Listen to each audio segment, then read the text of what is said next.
Hi guys, this is your buddy Glasgow here once again. Welcome back to my channel. This video is going to be about the 2017 Raw and SmackDown draft.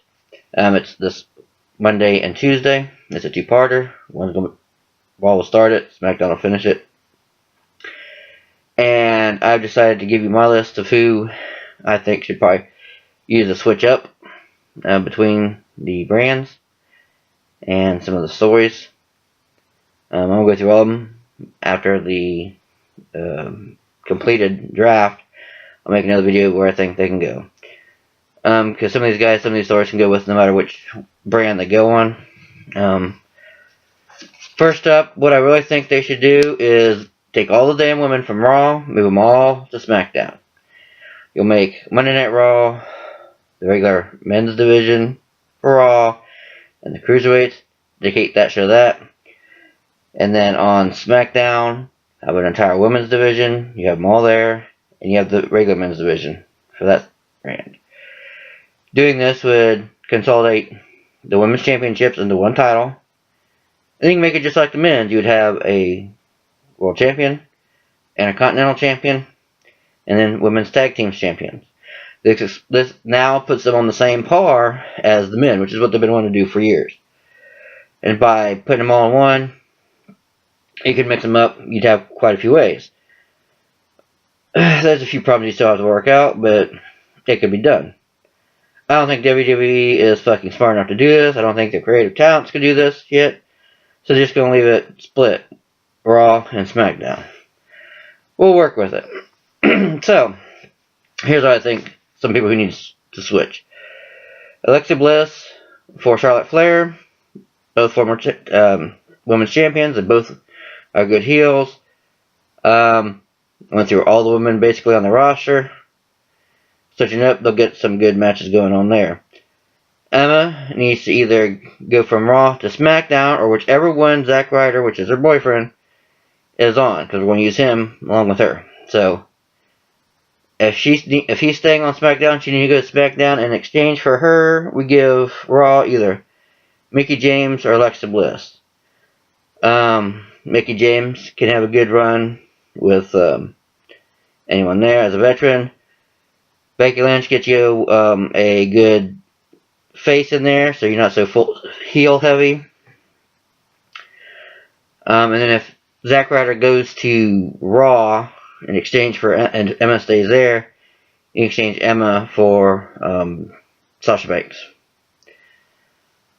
And so next will be The Miz and Maurice from SmackDown to Raw, and in their place to go to SmackDown will be Rusev and Lana. We use this to give Rusev a boost. He needs a boost real bad. He's good, so is Lana. Lana can't wrestle really with her shit. Rusev ain't bad. We use this to give Rusev more stronger opponents to go against and show off his muscle. Give him a run at the Intercontinental title, maybe even the World Championship. We don't have to make him the World Champion, but let him go on a tear, flex his muscle. It's no problem. Next, we have Roman Reigns goes from Raw to SmackDown. Roman Reigns needs to go to SmackDown. He has no direction in fucking Raw, and they ain't gonna give a shit about his direction. He needs to go to SmackDown. They can give him some direction. They can give him some good storylines, and they can give him something else that he need. Whether he goes, I'm not gonna go too much into Reigns on this one because I'm gonna make a video on what I think they need to do to improve Roman Reigns. Whether he goes to SmackDown or stays on Raw. So I'll make that video also after the draft. In exchange for Roman Reigns, we can either give Raw Baron Corbin or Luke Harper.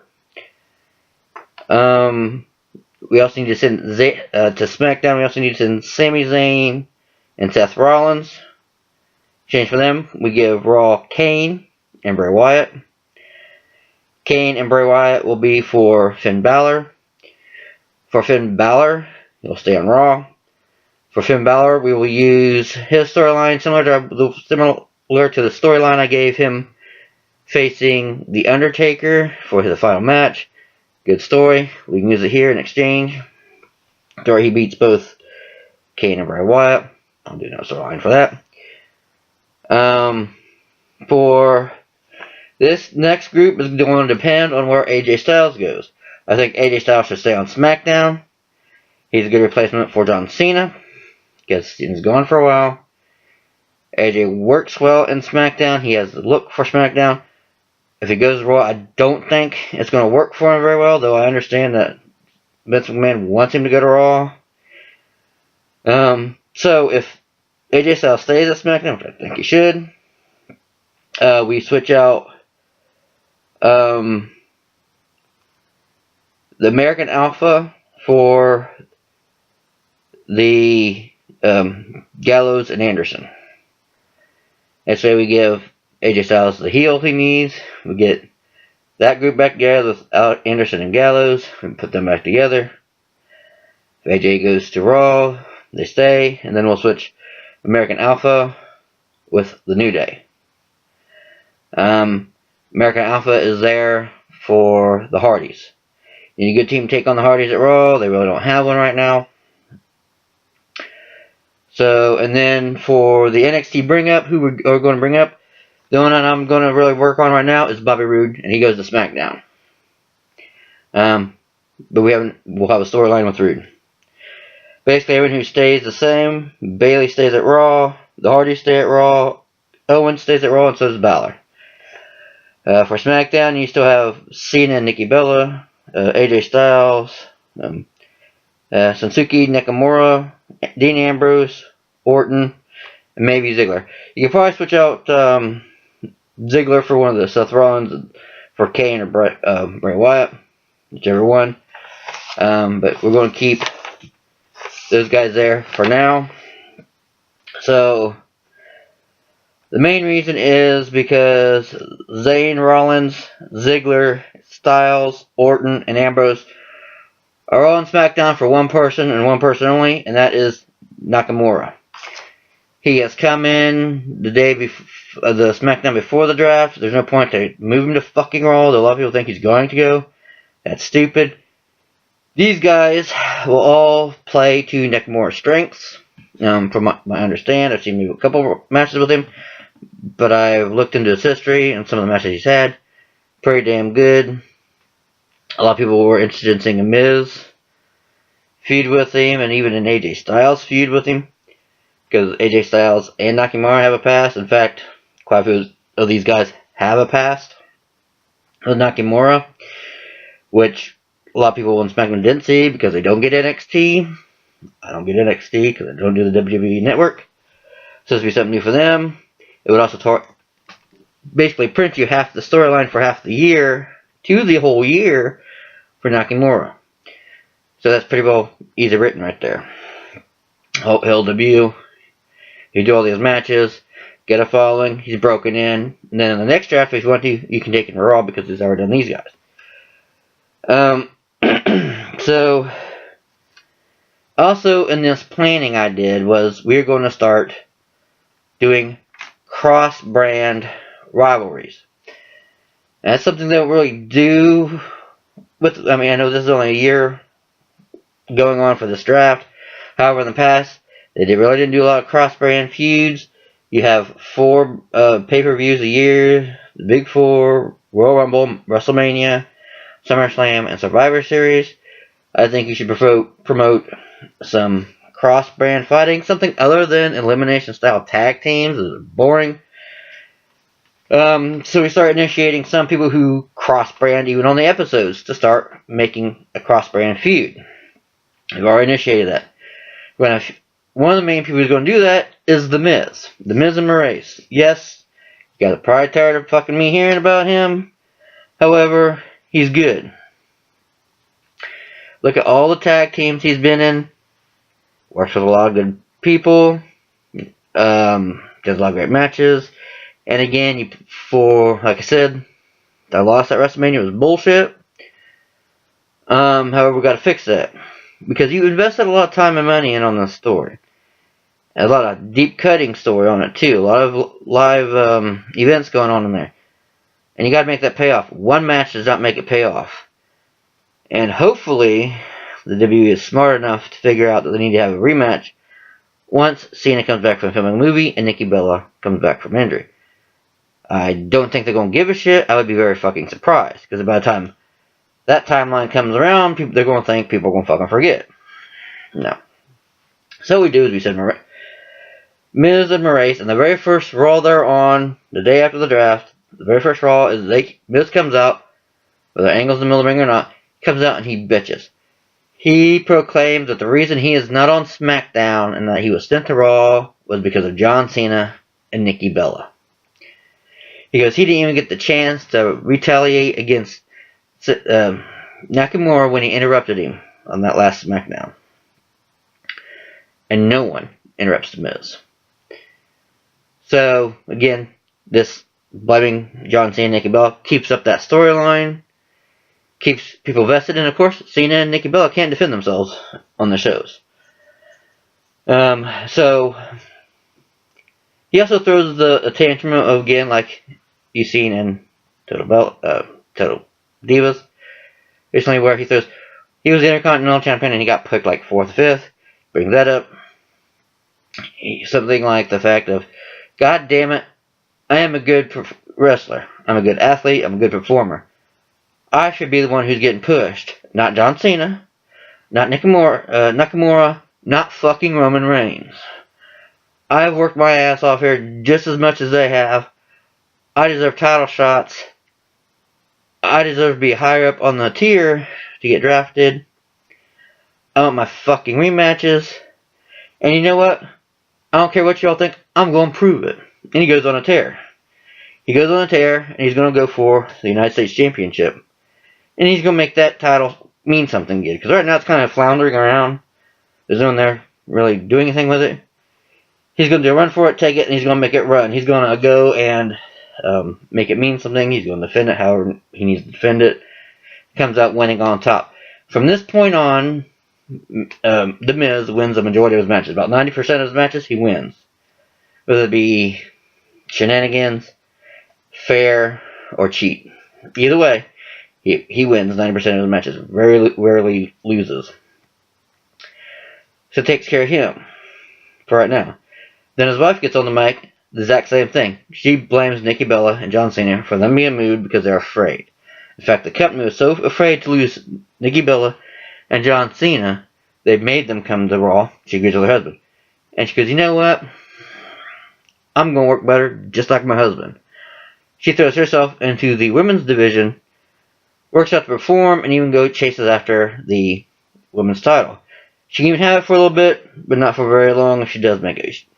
Probably best that she tries for it, doesn't get it, but it would be great if she won it for a little bit, along with the Miz's, when the Miz has the U.S. Championship, so they're going to be basically like the new heel power couple.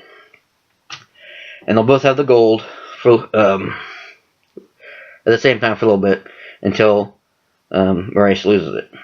So she can also pick up the slack with Bayley if Bayley says they're wrong. Bayley can be a target.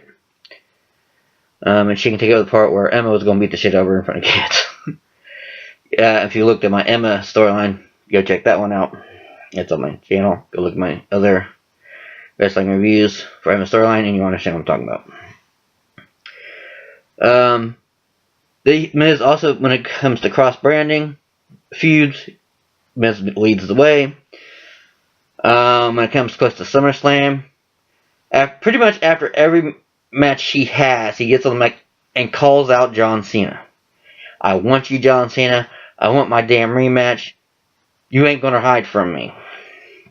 And all this time I was waiting for him on this movie, and Nikki Bella and Maurice does the same thing. They both call out both of them for the rematch. And SummerSlam comes around, and if Cena doesn't say yes, actually, we'll make it Cena doesn't say anything. So one day, on our SmackDown episode, after Nakamura wins the match, The Miz actually jumps for motion, comes out from the goat, and attacks Nakamura from behind. Beats the shit out of him, gets on the mic, and says, I want you, John Cena. And if you're too much of a coward to come to me, I'm going to go for the next best thing right here, and it's Nakamura. Nakamura, I challenge you to have a match at SummerSlam. If you got the guts. Smacks him around again before he goes. And he's going to prove that SmackDown made a mistake. They didn't pick The Miz. So, we get a match with Miz and Nakamura at SummerSlam, and we can have Johnson come in at the end, do some shenanigans, cause Miz to lose against Nakamura. This sets up The Miz and Cena for Survivor Series, which is the next cross brand. We'll leave that right there for that. The next we are going to talk about, because I mean, I know some people might think that's wrong, but The Miz is pretty good. He's got the talent to do this. Maurice can pick up. If anyone can teach her, her husband can. So that's a good chance to do that. The next one we're going to talk about is, I'm going to skip around. The next one I'm going to talk about is Bobby Roode. The current NXT champion. He needs a NXT champion when he gets called up to SmackDown. Like The Miz, Bobby Roode is going to do cross promotion. However, it's not cross promotion with Raw and SmackDown. It's cross promotion with SmackDown and NXT. He comes to the ring to Daniel Bryan and Shane McMahon, or either one of them singly. And he's going to tell them, he's going to bring his championship belt. He's not going to lose it. He's going to keep his championship belt. He's going to tell them, I don't want to wrestle for SmackDown. I want to wrestle for Raw. I wrestle for NXT. I am the NXT champion, damn it. This belt means something. And it means something to you, but it means everything to me. And then, of course, they're trying to say, well, no, you can't. You're going to wrestle for SmackDown. To which Roode says, no, I'm not. I'm going to wrestle for NXT because I am the champion. I'm staying there. And if you try to fire me or strip me of this belt, I'll sue you. To which, after a week or so of this going on, to which Roode does not show up for SmackDown, he continues to wrestle for NXT. He's called up to SmackDown again, to which Daniel Bryan and Shane McMahon come to agreement. It's like, okay, Roode, we're going to do this. You want the NXT title so much, and you want to wrestle for NXT, that's fine. You can wrestle for NXT as long as you got the title. However, you also must fulfill your obligations to SmackDown, which means now he has to not only wrestle for the NXT show, he now has to wrestle for the SmackDown show. Which he does. And however, he could do this for a good 4 to 6 months. However long Bobby Roode wants to do this. It's going to be up to the performer. So, and he still wins. He wins at NXT and he wins at SmackDown. And he needs better music. I'm sorry, I don't like that interest of his. I liked his Off the Chain music. That's pretty good. I don't like that glorious. I'm sorry. It just doesn't fit him, in my opinion. Love the character, but I like Bobby Roode. No. So he does that until he does eventually lose the title and he gets thrown to SmackDown. But what he does is he makes the NXT title and NXT itself mean something. And in this, and it's right, because people look to NXT because they don't get it. Because remember, not everyone gets the NXT, the WWE network. I don't do it. A lot of people don't do it. They don't want to pay that $9.99 a month, and so you don't get to see NXT.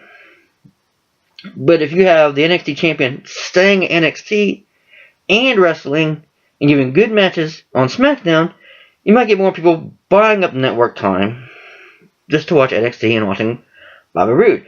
What did you make them think, oh, gee, what's so important about this NXT that their champion is taking his time to keep that belt and wrestle both there and here? It must be something special there. They treat it like the redheaded stepchild. And it shouldn't be. Like I said, I don't watch NXT. I've seen some of the things on YouTube. It's not bad at all. It might get some more focus on there. He also has the complaint about he doesn't want to be on SmackDown because he's not going to be like his bros from TNA. And he's not going to be afraid to say that. Samoa Joe and AJ Styles, I'm not going to kiss McMahon's ass. So, there's another reason Shane agrees to let him do both shows. And then once Roode decides he wants to give it up, he can give it up after whenever. 4 to 6 months. He can wrestle that way the whole fucking year if he wants to. And that's okay. Because he's going to do the cross promotion.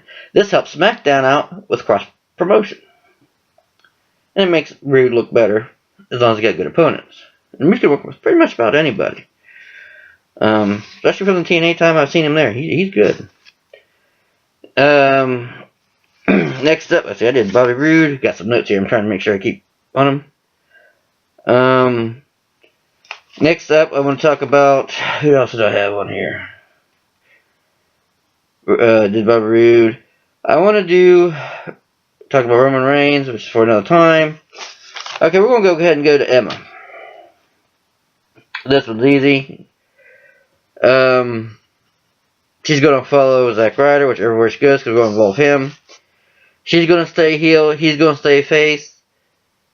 Neither one's going to change. Okay? Depending on which way they go, who's following. She's going to run for the championship. If she's the brand she's in, he's going for the Intercontinental title, or the U.S. Championship, in whichever brand he's in. We got to give Zack Ryder something to do. He's great. He's not a bad, he's not a, right now he's not a top carder, but he's a good top mid carder. He ran great, but you guys fucked him over. He was a good U.S. champion, you guys fucked him over. WWE fucked him over.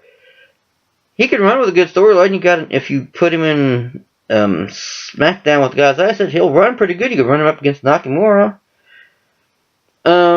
He's basically there to keep Emma from going into full meltdown.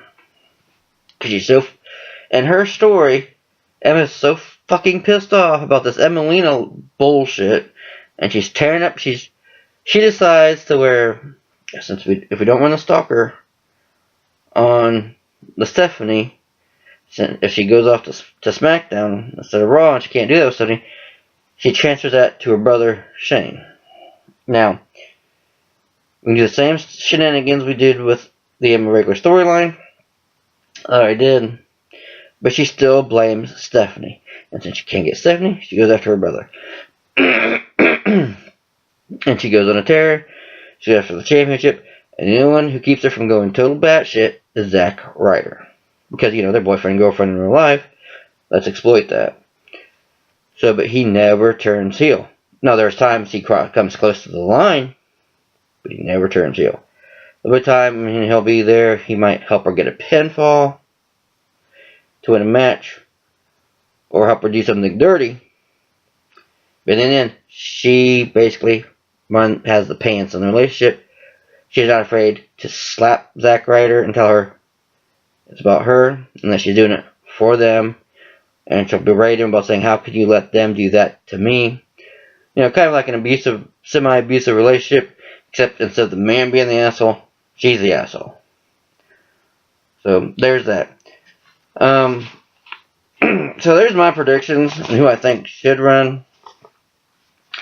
What do you guys think? We'll find out how WWE does. Like I said, I'll come up with more worthwhile storylines once the draft goes. I just don't want to spend the energy right now on some good-hearted storylines if I can't get them to run. I might put them up after when they realize they did some fuck-up. But hey, you never know. So what do you guys think? What's your predictions? What do you think of my videos? You know the drill. Like, comment, and subscribe down below. You guys take care, and I'll see you all next time.